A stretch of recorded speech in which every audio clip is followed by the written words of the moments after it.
Hello दोस्तों, आज हम लोग पढ़ेंगे सिंचाई और उसके प्रकार के बारे में। पिछले क्लास में हमने अपने पढ़ चुका है कृषि के प्रकार के बारे में, रबी फसल, खरीफ फसल एवं जायद फसल, और कृषि की जैसे गहन कृषि किसको बोलते हैं, वाणिज्यिक कृषि किसको बोलते हैं, ये सब के बारे में हम लोग पहले पढ़ चुके हैं। ठीक है, उसी को कंटिन्यू करते हैं। आज पढ़ते हैं सिंचाई और उसके प्रकार। क्या?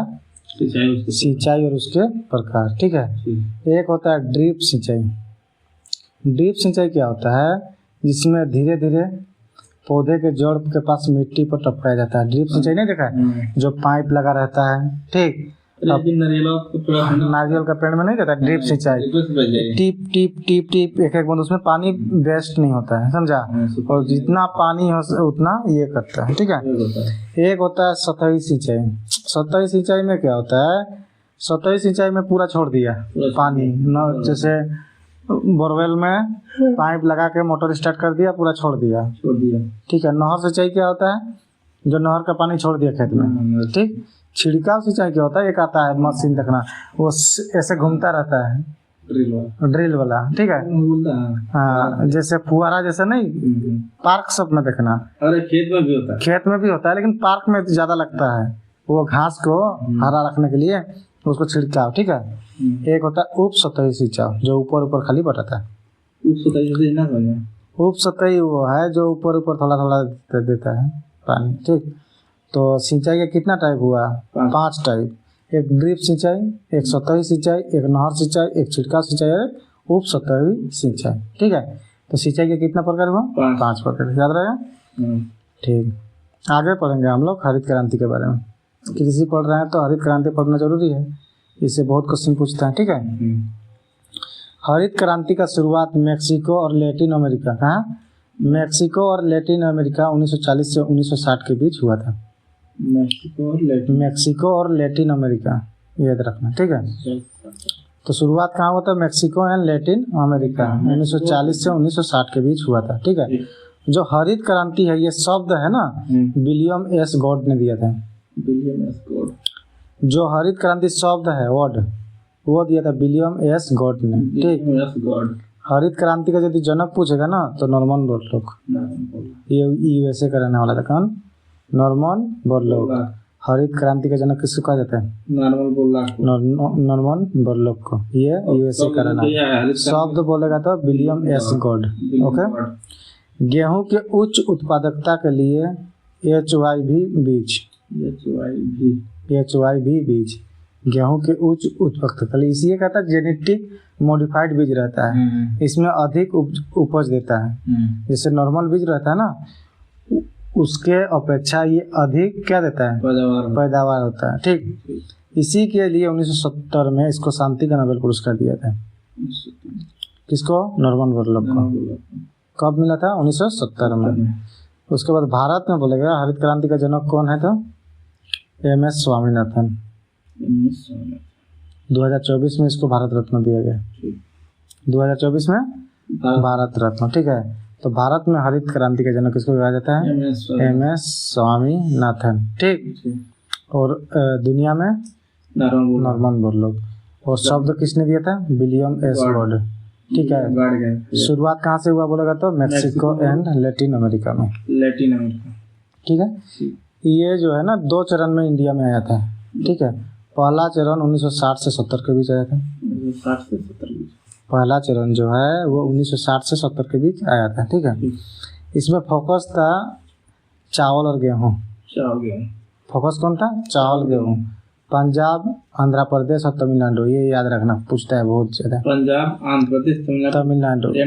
ठीक है, हरियाणा, पंजाब, हरियाणा भी था यार, हरियाणा नहीं था, दूसरा चरण में पंजाब, आंध्र प्रदेश, तमिलनाडु। ये बहुत ज्यादा पूछता है कि जो हरित क्रांति है वो किस क्षेत्र में सबसे पहले लाया गया था? पंजाब, आंध्र प्रदेश और तमिलनाडु। ये क्षेत्र है ना, ये क्षेत्र में सबसे ज्यादा उस टाइम लाया था हरित क्रांति। 60 के 70। हरियाणा, पंजाब में, हाँ हरियाणा भी है। ठीक, हाँ 1966 में लागू हुआ था, लेकिन 60 और 70 में बीच में आया था। ठीक, 1966 में हरियाणा पंजाब अलग हुआ था, हरियाणा उसी में था। हाँ उसी में था, इसीलिए नहीं दिया है। पंजाब इसका बीज जो है HIV बीज जो उच्च उपज की किस्म होती थी, ठीक है। HYV जो तीसरी पंचवर्षीय योजना 1961 से 66 था, उसमें कृषि लागत और मूल्य आयोग का गठन किया गया। कृषि लागत और मूल्य आयोग नहीं है, CSCP 1965 में, 1965 में, ठीक है।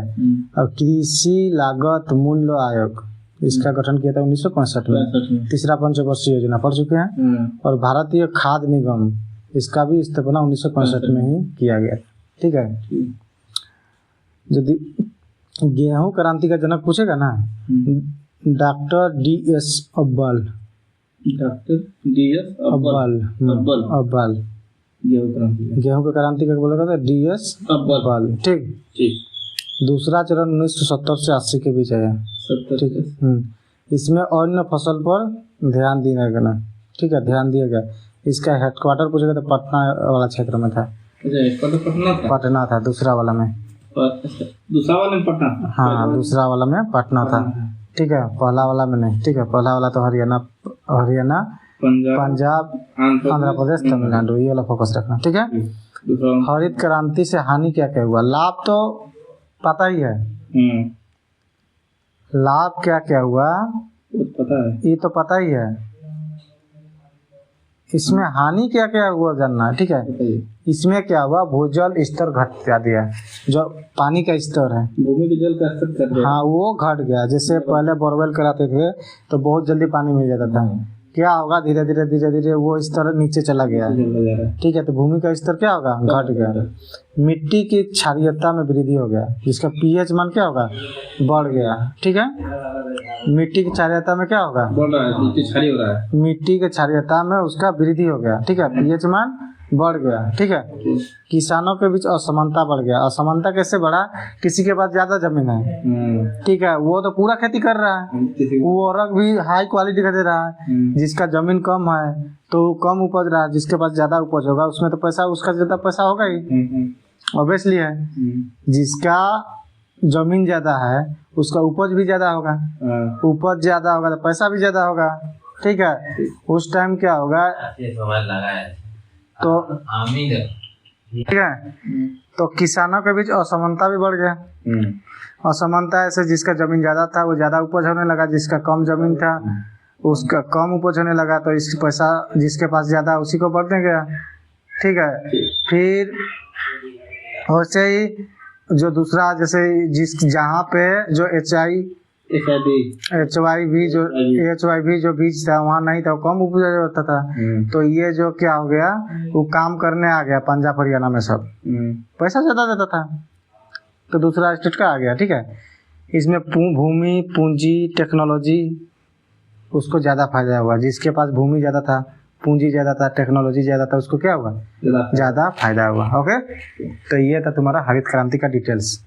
कभी कथन निष्कर्ष भी पूछ देगा कि हरित क्रांति से क्या कहानी हुआ, बता सकता है। जल स्तर बढ़ा और असमानता बढ़ गया, असमानता बढ़ गया, क्षारीय में वृद्धि हो गया, मिट्टी का क्षारीय में बढ़ता गया, pH मान बढ़ने लगा, ठीक है। भूमि पूंजी टेक्नोलॉजी उसका ज्यादा फायदा हुआ, ठीक है। जिसके पास ज्यादा खेती था उसको ज्यादा फायदा हुआ, जिसको कम था। उसके बाद क्या है, कुछ महत्वपूर्ण कृषि क्रांतियां जो आया गया था, ठीक है, ये भी पूछता है, ठीक है। जैसे काली क्रांति किसके लिए, पेट्रोलियम के लिए, काली क्रांति पेट्रोलियम के लिए, ठीक है। नीली क्रांति मछली, नीली क्रांति मछली, कैसे जल में रहता है ना, नीला जल नीला रहता है, उससे से जल में कौन रहता है, मछली, ठीक है। भूरी क्रांति चमड़ा, भूरी चमड़ा, भूरी क्रांति चमड़ा। स्वर्णिम क्रांति फल और शहद, फल और शहद। हरित क्रांति अभी तो पढ़े हैं, खाद्यान्न के लिए, ठीक है। धूसर क्रांति और भूरी के ही दूसरा नहीं, भूरी क्रांति चमड़ा के लिए था, भूरी क्रांति चमड़ा, और धूसर क्रांति है तुम्हारा उर्वरक के लिए, ठीक है। गुलाबी क्रांति प्याज, गुलाबी झींगा पालन भी होता है लेकिन प्याज इम्पोर्टेंट, ठीक है। लाल क्रांति लाल में टमाटर होगा। टमाटर और मांस दोनों लाल दिखता है ना, मांस भी और टमाटर भी। लाल क्रांति। रजत क्रांति अंडा, अंडा और कुक्कुट पालन, मुर्गा, मुर्गी, ठीक है। पीली क्रांति सरसों, तिलहन। सदाबहार क्रांति समग्र विकास, समग्र विकास, ठीक है। ओके। दूध जो डेयरी है उसको क्या बोलते हैं? श्वेत क्रांति। श्वेत क्रांति। वर्गीज कुरियन, कौन सा? वर्गीज कुरियन, ठीक है। ऑपरेशन फ्लड के तहत, ठीक है। पीली क्रांति के जनक किसको बोलते हैं? Same Pitroda. Same Pitroda. Same Pitroda. पीली क्रांति का जनक सेम पित्रोदा। और जो हरित क्रांति है इसका जनक कौन है? वर्गीज कुरियन। और इंडिया में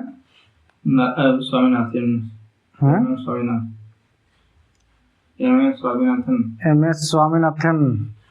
तो एम एस स्वामीनाथन तो हरित क्रांति के जनक थे ना। इंडिया में बताओ ना। हाँ तो वही है।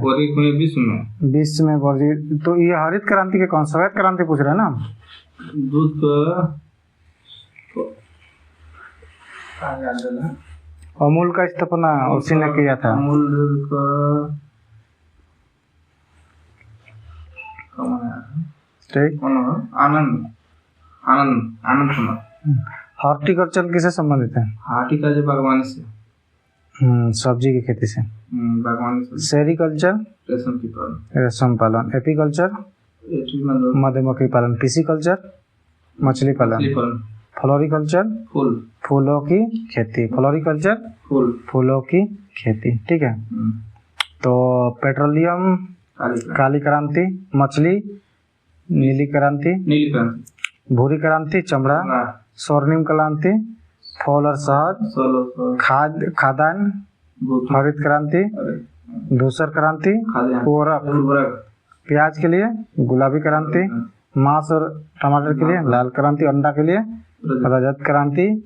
तिलहन के लिए पीली क्रांति। समग्र विकास के लिए सदाबहार क्रांति, ठीक।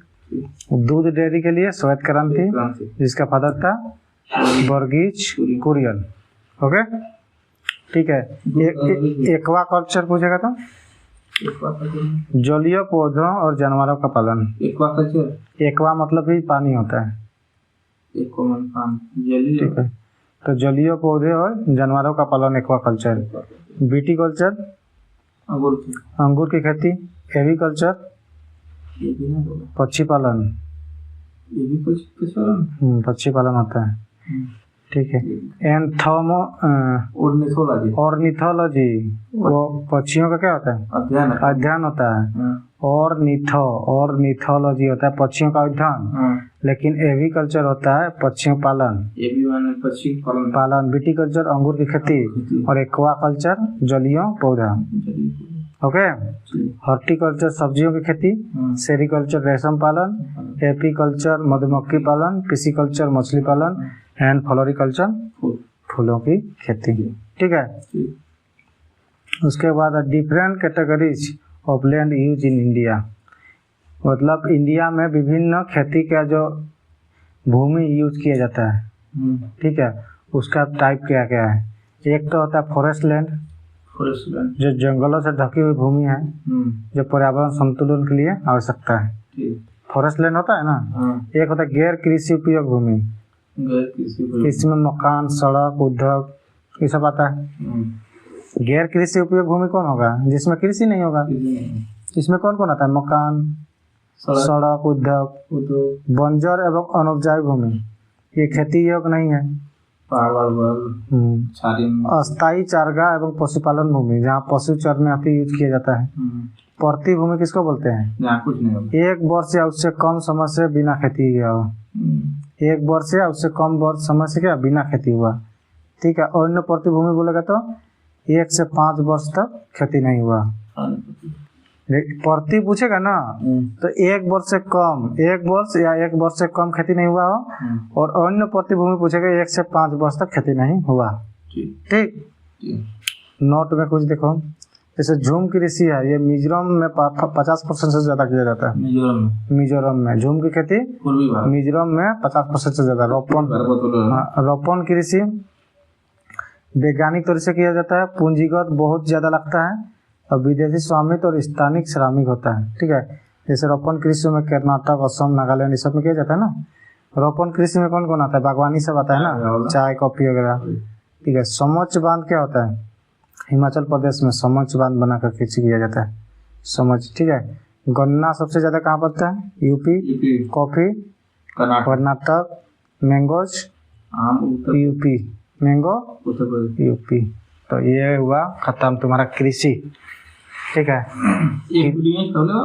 हाँ, कृषि का पहले एक पार्ट 1 आ चुका है, ये पार्ट 2 था। ठीक है, ये पढ़ के कोई भी बुक से प्रीवियस PYQ लगा नहीं बनेगा तो बोलना। ओके, यही जितना हो सके, जितना डीप हो सके नोट्स बना के आप पढ़ा दिए। ओके, मिलते हैं फिर नेक्स्ट वीडियो में कुछ और टॉपिक के साथ। Thank you.